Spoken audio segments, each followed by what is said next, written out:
Check your coffee, sir! The tiny voice cut through the ballroom so suddenly that every conversation around me seemed to disappear. Even now, more than a year later, I can still hear those 4 words with perfect clarity, because they were the reason I was still alive. I had taken hundreds of catering jobs across Manhattan, but none of them ever felt like they belonged in my world. The Romano estate looked less like a home and more like something lifted from the pages of an architecture magazine, all polished marble, towering windows, and crystal chandeliers that scattered warm light across imported Italian stone. I kept my eyes lowered as I carried a silver tray stacked with delicate porcelain cups, reminding myself that I was only there to finish another 12-hour shift, collect my paycheck, and get Noah home before midnight. At 28, life had taught me that invisible people survived the longest. Invisible maids. Invisible single mothers. Invisible women who cleaned up after people whose watches probably cost more than their entire apartment. Noah wasn't supposed to be there. His preschool had closed unexpectedly because of a burst pipe, and my neighbor, who usually watched him during evening shifts, had rushed to the hospital after her father suffered a heart attack. I had exhausted every option before reluctantly asking the catering supervisor for permission to let my 4-year-old sit quietly in the employee lounge. She agreed only after warning me that if he caused even the smallest problem, either of us would ever work another event for her company again. Noah had promised to be on his best behavior. He colored quietly with a box of worn crayons while I refilled coffee stations and polished silver trays in the service hallway. Every 15 minutes I slipped away just long enough to check on him, brushing his blonde hair away from his forehead before hurrying back to work. He always smiled as though sitting alone in a giant mansion was the greatest adventure of his life. Children have a way of making ordinary moments feel magical. Around 9 that evening, the atmosphere inside the mansion shifted. The musicians continued playing soft jazz. Guests continued laughing over expensive whiskey, and servers continued weaving between tables, yet everyone seemed just a little more alert. They all noticed him before I did. Adrian Moretti entered through the grand doors without announcing himself. Nobody had to. The room reacted before words ever could. Conversations softened. Security personnel subtly adjusted their positions. Even wealthy executives twice his age stepped aside as if it were the most natural thing in the world. I had heard the name before, of course. Everyone in New York had. Business magazines called him an investor. Financial reporters described him as a mysterious billionaire. Online gossip called him everything from philanthropist to kingmaker. Standing 30 feet away, I only noticed one thing. He walked like someone who never doubted the next step would belong to him. His charcoal suit fit perfectly, his dark hair was neatly combed back, and his calm gray eyes scanned the ballroom with quiet precision instead of arrogance. He acknowledged people with brief nods but never lingered long enough for meaningless conversation. The other staff members whispered his name under their breath, as though speaking too loudly might somehow attract his attention. I carefully lifted a fresh porcelain cup onto my tray after the head chef nodded toward the VIP table. "Coffee service," he whispered. "Only for Mr. Moretti." My hands suddenly felt heavier than the tray itself. It wasn't fear exactly. It was the strange pressure that comes from serving someone whose presence seemed capable of changing every person in the room without raising his voice. I approached carefully, keeping my eyes on the polished silver coffee pot as I poured the steaming dark roast into the delicate white cup resting beside him. The rich aroma drifted upward, mixing with fresh pastries and polished cedar from the enormous dining hall. "Thank you," Adrian said quietly without looking up from the conversation beside him. His voice was calm, almost gentle. I offered a polite smile, turned to leave, and nearly collided with Noah, who had somehow wandered into the ballroom clutching his stuffed dinosaur against his chest. My heart nearly stopped. "Noah!" I whispered urgently, reaching toward him, but before I could take another step, he looked directly at Adrian's untouched coffee cup, his bright blue eyes suddenly growing unusually serious. Then, with the innocent certainty that only a 4-year-old could possess, he spoke loudly enough for the entire table to hear. "Check your coffee, sir." For one long second, nobody moved. The soft music continued drifting through the ballroom, but every pair of eyes settled on Noah as though the room itself had forgotten how to breathe. My face burned with embarrassment. I hurried toward him, already imagining the apology I would have to make before security escorted us out. "I am so sorry," I said, gently taking his small hand. "He is only 4. He does not understand." Noah looked up at me with complete innocence, then back at the untouched porcelain cup. "Mommy," he whispered, loud enough for those closest to hear. "That man changed it." My stomach tightened. Children imagined impossible things every day. Monsters under beds. Dinosaurs hiding in parks. Secret treasure buried beneath playgrounds. I forced a nervous smile. "He has a very active imagination." Before I could guide Noah away, Adrian Moretti slowly lowered his hand without touching the coffee. He did not look frightened. He did not even look surprised. Instead, his calm gray eyes settled on Noah with quiet curiosity, as though he were trying to solve a puzzle no one else had noticed. Around the table, several guests exchanged awkward laughs. One executive chuckled politely and reached for his own cup. "Children say the funniest things." Adrian did not smile. He simply lifted one finger toward the nearest security officer. The man stepped forward immediately. "Take this cup to the kitchen," Adrian said evenly. "Do not let anyone else touch it." The ballroom became strangely silent again. There was no panic, only confusion. The security officer hesitated for the briefest moment before carefully lifting the saucer with a white linen napkin instead of his bare hand. Another guard quietly moved closer to the table while pretending nothing unusual had happened. The guests attempted to restart their conversations, but their voices sounded forced, each sentence carrying uncertainty beneath practiced confidence. I wanted to disappear. Every instinct told me to take Noah back to the employee lounge before anyone blamed him for disrupting the evening. "Please forgive us," I said again. "He has always been curious. Sometimes he notices things that are not really there." Adrian finally looked at me. There was nothing cold in his expression, only careful observation. "Did you tell him to say that?" he asked. "No." The answer escaped before I could think. "I would never." He held my gaze for another second, then looked down at Noah. "What did you see?" Noah hugged his stuffed dinosaur tighter. "The shiny watch man." Adrian's eyebrows lifted slightly. "What shiny watch man?" Noah pointed toward the far side of the ballroom where dozens of guests stood talking beneath enormous crystal chandeliers. He bumped the table. Then he switched the cups. I followed his tiny finger, but everyone looked perfectly ordinary. Men in tailored suits laughed over business deals while servers carried trays of desserts between them. No one appeared nervous. No one seemed out of place. It sounded impossible. 4-year-olds mix dreams with reality all the time. That had to be what this was. Before anyone could ask another question, a security officer returned much faster than I expected. He leaned toward Adrian and whispered something too quietly for anyone else to hear. I watched Adrian's expression remain perfectly controlled, but the color slowly drained from the officer's face instead. Another guard immediately spoke into a small microphone hidden beneath his jacket. Within seconds, every exit in the mansion was quietly secured without alarming the guests. The orchestra continued playing as though nothing had changed, yet the atmosphere had completely transformed. Adrian rose from his chair with measured calm and looked directly at me.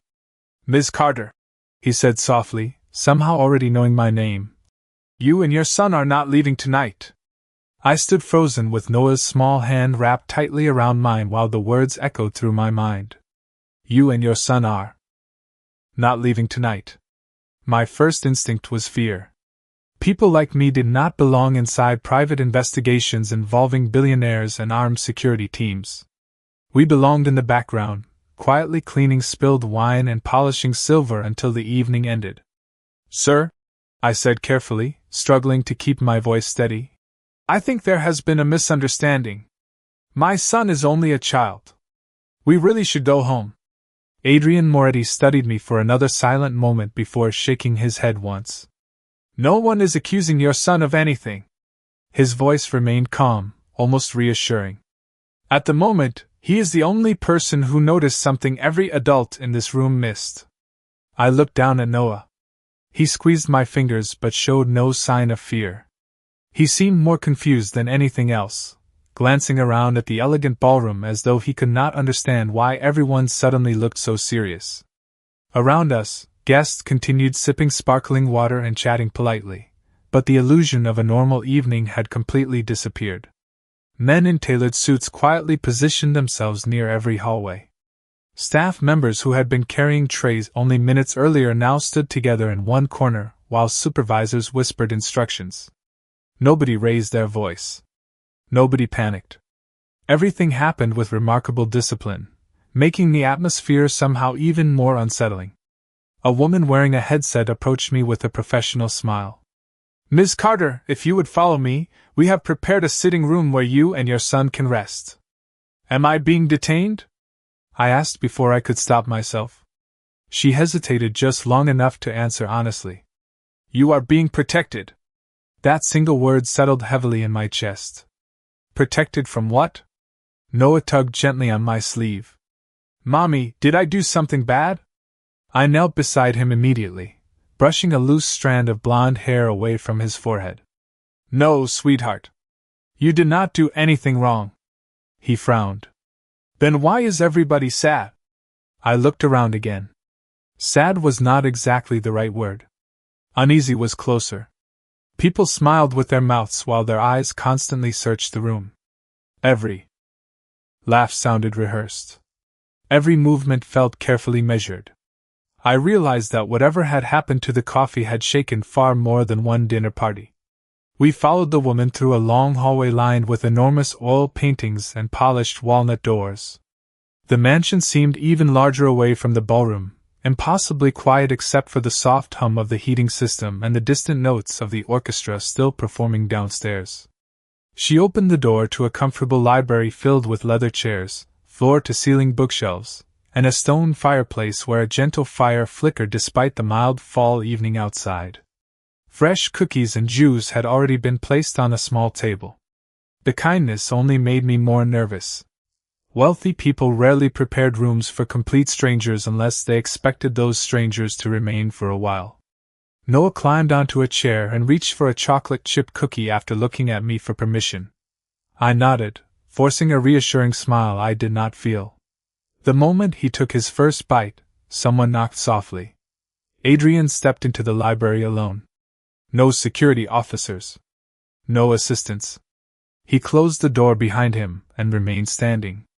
"Ms. Carter," he said quietly, "the coffee contained a substance that should not have been there. Your son may have prevented a very serious tragedy tonight." My breath caught. I looked at Noah, who happily swung his legs beneath the oversized chair, completely unaware that the simple sentence he had spoken less than 10 minutes earlier had changed everything. I could not stop staring at Adrian. His words sounded calm, almost effortless, but they carried a weight that settled deep inside my chest. A substance that should not have been there. My mind tried to make sense of it, searching for some ordinary explanation that would pull us back into the normal world where little boys colored with crayons and exhausted mothers worked double shifts to pay rent. Instead, I found only silence. "There must be some mistake," I whispered. "Noah is 4 years old. He does not understand these things." Adrian glanced toward my son, who had already finished his cookie and was carefully breaking the second one into tiny pieces for no reason other than children often invent games adults cannot understand. "I believe you," Adrian replied. "That is exactly why I want to know what he noticed." He pulled a chair away from the small reading table but remained several feet from Noah, careful not to appear intimidating. His expensive suit and quiet confidence seemed strangely out of place beside a child clutching a faded green dinosaur with one missing eye. "May I ask you something, Noah?" My son nodded without hesitation. "The shiny watch man," Adrian said gently. "What made you look at him?" Noah thought for a few seconds, swinging his feet beneath the oversized chair. "Because he was not smiling with his eyes." I frowned. Children said unusual things every day, But something about that answer made the room feel even quieter. Adrian did not interrupt him. Then what happened? Noah lifted his little hand and slowly demonstrated the movement. He bumped the table. Everybody looked over there. He pointed toward an imaginary crowd. Then he picked up your cup and put another one down. How do you know it was different? Adrian asked. Noah shrugged as though the answer were obvious. The little gold flower was on the other side. Adrian's expression changed almost invisibly. I barely noticed it, but his eyes sharpened for a fraction of a second before returning to their usual calm. He thanked Noah with a warm smile that looked surprisingly natural, then stood and walked toward the fireplace. The porcelain set used tonight was custom made in Italy, he said quietly without turning around. Every cup has a hand-painted gold flower. No two are exactly alike. I felt the blood drain from my face. Noah had not invented the detail. He had actually seen it. My son looked up at me, suddenly worried. Mommy, is the nice man in trouble? I wrapped both arms around him and kissed the top of his head. No, sweetheart. Everything is going to be all right. I prayed the words were true. Adrian finally turned back toward us. Ms. Carter, I understand this evening has been overwhelming. You have shown remarkable composure. I laughed softly before I could stop myself. I do not feel composed. A faint smile crossed his face. Most people would already be demanding money, lawyers, or publicity. I blinked in confusion. Why would I do that? Because many people see opportunity before they see responsibility. I shook my head immediately. I only want to take my son home. He has preschool tomorrow morning, and I have another cleaning shift at 7 o'clock. Adrian studied me with the same careful attention he had given every detail since entering the ballroom. It did not feel like judgment. It felt like he was trying to understand someone whose choices did not fit the patterns he expected. After a long silence, he reached inside his jacket and removed a simple white business card with only his name and a phone number embossed across the front. He placed it on the table between us without sliding it closer.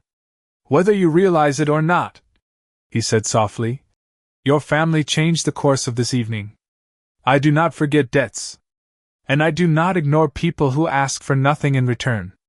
I left the Romano estate just after midnight with Noah asleep against my shoulder, his small arms wrapped around the faded dinosaur as though nothing extraordinary had happened. The city lights blurred through the taxi window while I replayed every minute of the evening in my mind. Adrian Moretti's business card rested inside my apron pocket, untouched. I thought about throwing it away 3 different times before we reached our apartment building, but somehow I never did. The next morning began exactly the way every other Tuesday had for the past 3 years. My alarm rang at 5:30. I packed Noah's lunch with peanut butter sandwiches and apple slices, dropped him off at preschool by 7, and hurried across town to clean apartments overlooking Central Park that I could never dream of living in. Rich people left behind strange evidence of comfortable lives. Half-finished breakfasts on marble counters. Designer coats draped carelessly across chairs. Fresh flowers replaced before they ever wilted. I dusted shelves filled with books whose pages had never been opened while silently calculating whether my checking account could survive another unexpected expense. By lunchtime, the previous evening almost felt unreal, like one of Noah's bedtime stories that somehow lingered after sunrise. During my afternoon break, my phone buzzed with an unfamiliar number. I almost ignored it, assuming it was another telemarketer, but something made me answer. Ms. Carter? A calm female voice asked. This is Sophia from Moretti Holdings. Mr. Moretti would like to confirm that you and Noah arrived home safely. I blinked in surprise. Yes. We are both fine. Thank you. That is all he wished to know. Have a pleasant day. The call ended before I could ask another question. I stared at my phone, completely confused. Nobody had ever called simply to make sure I was safe. Certainly not someone whose schedule was probably measured in $1,000,000 meetings instead of preschool pickups. Life moved on, or at least I tried to convince myself that it had. 2 days later, I was scrubbing kitchen cabinets in a luxury penthouse when my supervisor, Linda, stormed into the room holding a clipboard against her chest. "Emily," she snapped loudly enough for everyone to hear. "My office." Now. My stomach tightened immediately. Employees only got called into Linda's office for 2 reasons. They had broken something expensive, or they were about to lose their job. I followed her down the hallway while trying to remember every task I had completed that morning. Had I missed a stain on the hardwood floor? Forgotten to empty a trash can? Left fingerprints on a mirror? Linda closed the office door and folded her arms. "One of our biggest clients called personally this morning." My heart sank. "I am sorry if there was a complaint. That is the strange part." She narrowed her eyes at me. "There was not." She slid a folded document across the desk. It was a request asking that I, and only I, clean a private residence every Friday beginning the following week. The hourly rate printed at the bottom was nearly 3 times what I normally earned. My hands froze. I recognized the address immediately. Romano Estate. "There has to be some mistake," I whispered. Linda gave me a suspicious look. "Do you know Adrian Moretti?" I answered. "Honestly, not really." She laughed once, shaking her head. "People spend years trying to get introductions to men like him, and somehow he specifically requested you by name." I looked down at the paper again, my pulse quickening. It was not the money that unsettled me. It was the realization that Adrian Moretti had remembered a maid most people would have forgotten before the evening was over, and something told me this request had very little to do with cleaning another mansion. Friday arrived with cold autumn rain tapping against my windshield as I parked outside the Romano Estate once again. The mansion looked exactly as I remembered, elegant and impossibly quiet, but this time there were no musicians, no wealthy guests, and no glittering celebration. Just a long stone driveway washed clean by the rain and rows of maple trees beginning to lose their golden leaves. I checked the dashboard clock. 7:58 in the morning. Right on time. Noah had already been dropped off at preschool, and for the first time in weeks I was working without constantly checking whether he needed another snack or another blanket. A house manager named Margaret greeted me at the entrance with a warm smile that felt surprisingly genuine. "Good morning, Ms. Carter. We are happy to have you back."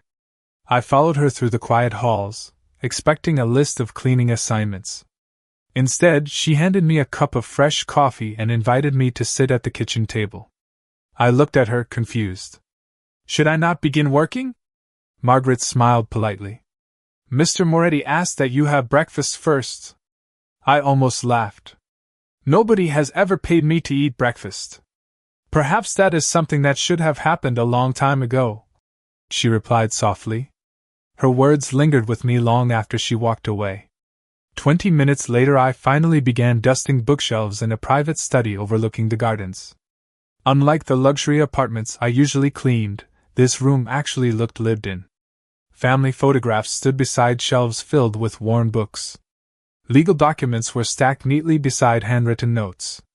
Nothing felt arranged merely to impress visitors. It felt personal. I had just finished polishing the large oak desk when I heard quiet footsteps behind me. "You organized the books by height before returning them." Adrian's voice startled me, and I turned too quickly, nearly dropping the feather duster. "I am sorry.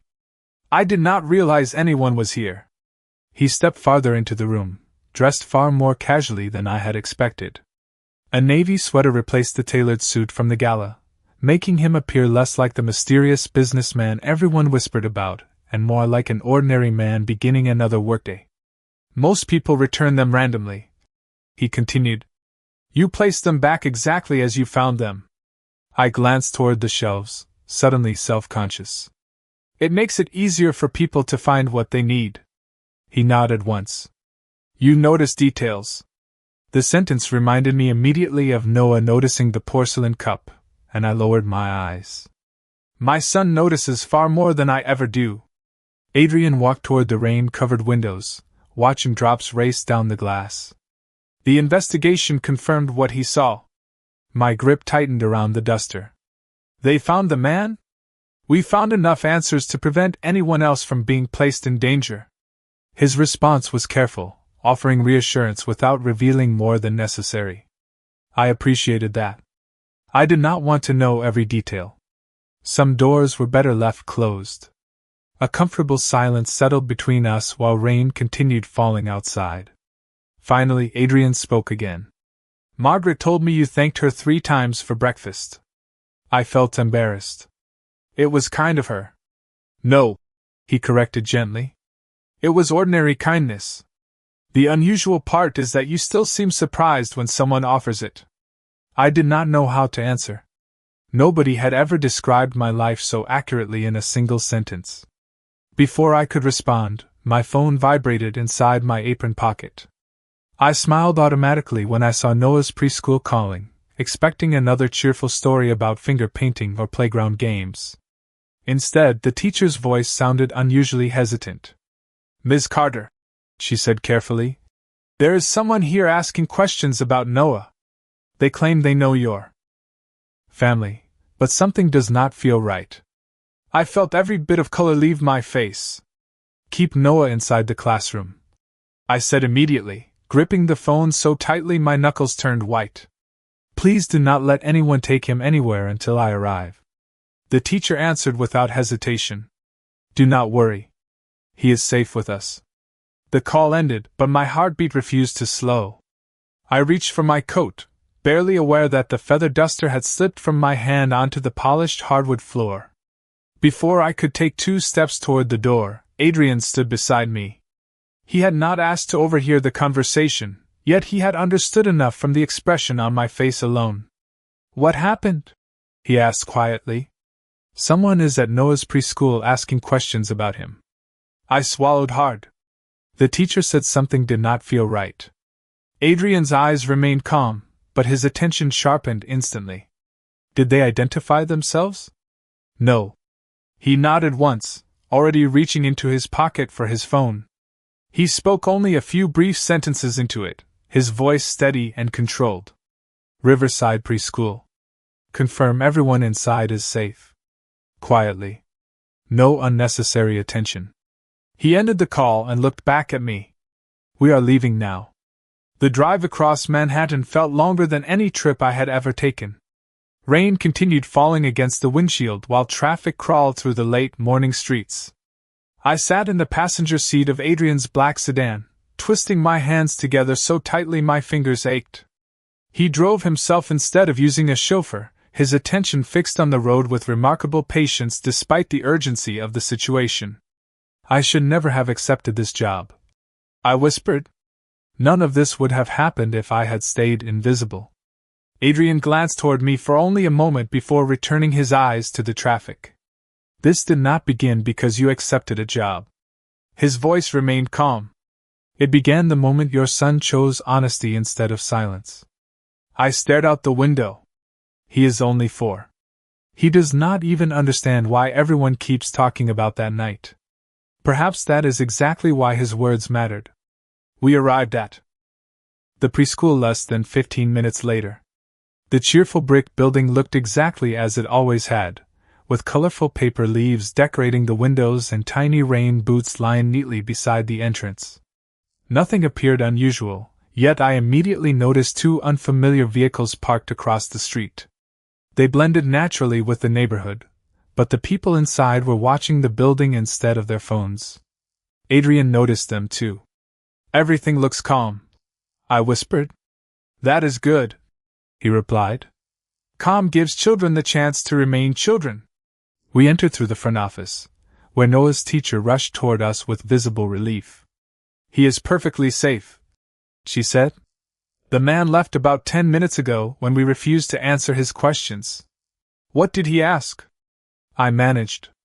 He wanted to know whether Noah had mentioned the charity gala to anyone else. He said he was conducting follow-up interviews. She shook her head firmly. Something about him felt wrong. We asked for identification, and he simply smiled, thanked us, and walked away. My knees nearly gave out from relief. The classroom door opened, and Noah came running toward me carrying a paper turkey he had made from colorful construction paper. Mommy! He shouted happily. Look what I made! I knelt and wrapped both arms around him, holding him tighter than I ever had before. He giggled softly. You are hugging too hard. I laughed through tears I had not realized were falling. I know. Behind us, Noah looked up at Adrian with complete innocence and held out the little paper turkey. This one is for you, he said proudly. Adrian accepted the crooked craft project as though it were something priceless. He studied the uneven paper feathers for a long second before smiling in a way I had never seen before. It was small, genuine, and completely unguarded. In that quiet classroom filled with finger paintings and alphabet posters, I realized something had changed. Adrian Moretti had not come because he owed us a favor. He had come because, somewhere along the way, protecting my son had quietly become personal. The following Monday, a plain white envelope arrived at my apartment with no return address, only my name written neatly across the front. I opened it while Noah colored dinosaurs on the living room floor, expecting another bill or another advertisement I could not afford.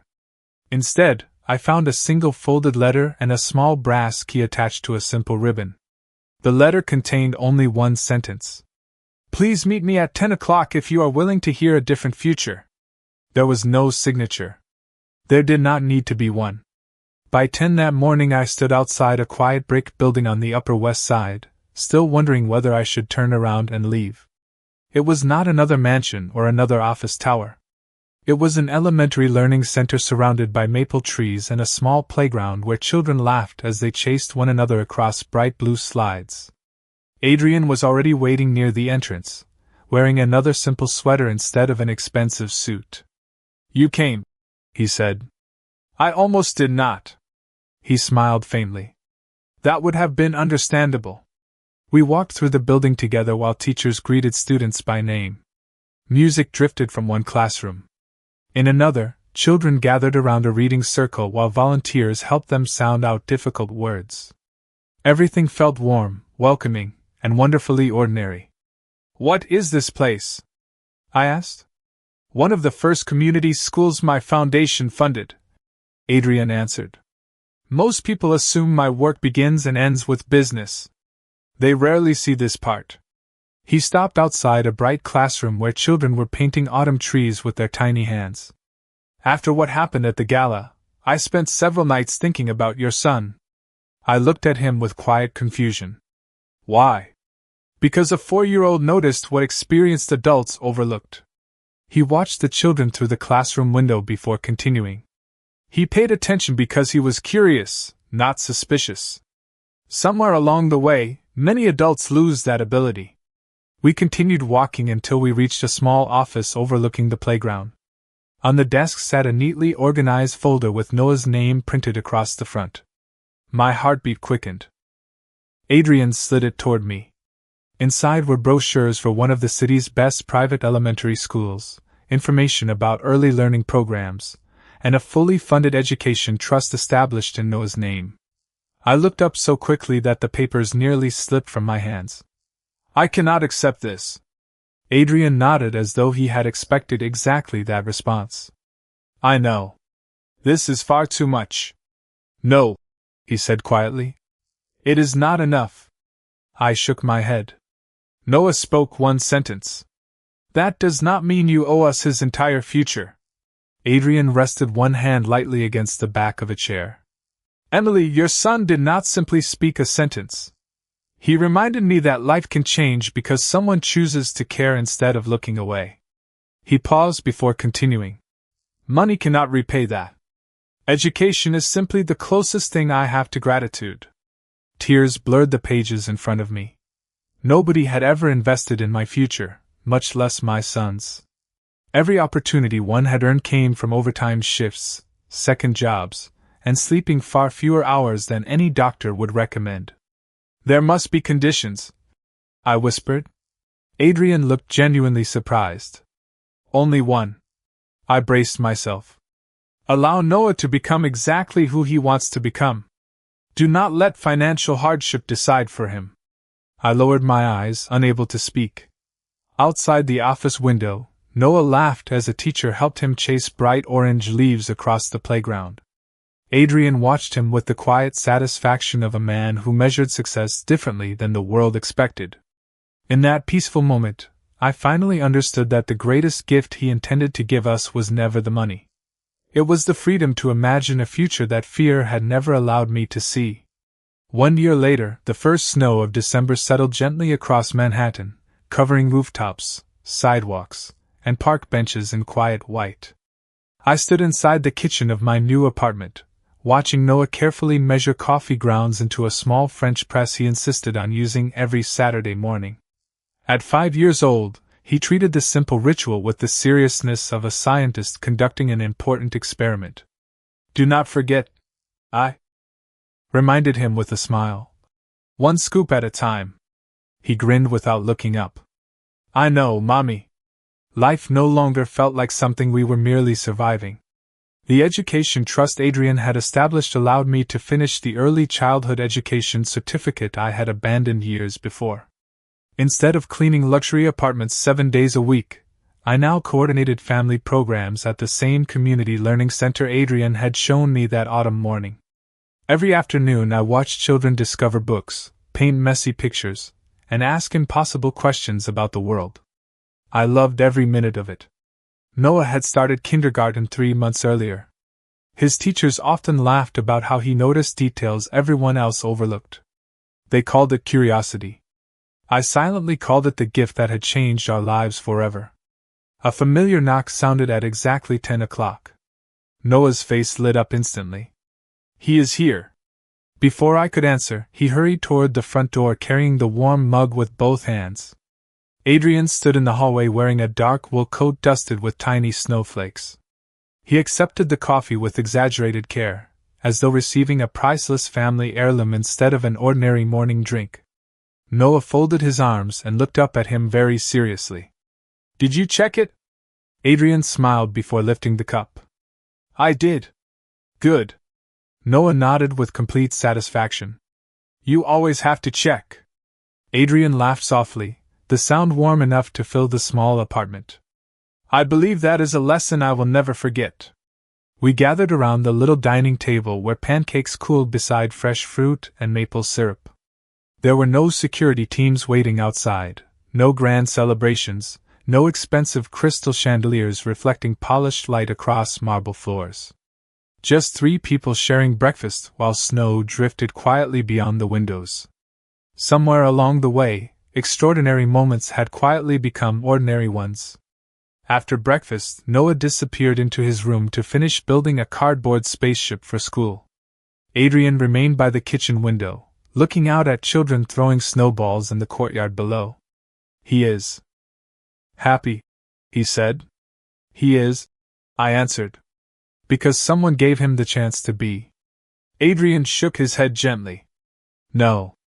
Because his mother never stopped believing tomorrow could be better than yesterday, even when life gave her every reason to believe otherwise."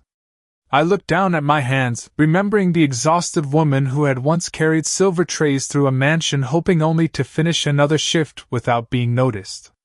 I barely recognized her anymore. "Do you ever wonder," I asked quietly, "what would have happened if Noah had stayed in the employee lounge that night?" Adrian looked at the steaming coffee in his hands before meeting my eyes. "Every week." A comfortable silence settled between us. Finally, he lifted the mug with a grateful smile. One little boy reminded me that the smallest voices often carry the greatest truth. I watched snow continue falling outside while Noah's laughter echoed from the next room, bright and fearless. In the end, it was never wealth that changed our future, and it was never power that saved a life. It was the courage of a child, the quiet strength of a mother, and a single moment when kindness spoke louder than fear. Sometimes the greatest miracle does not arrive with applause. Sometimes it simply begins with someone choosing to care enough to say, "Please check your coffee."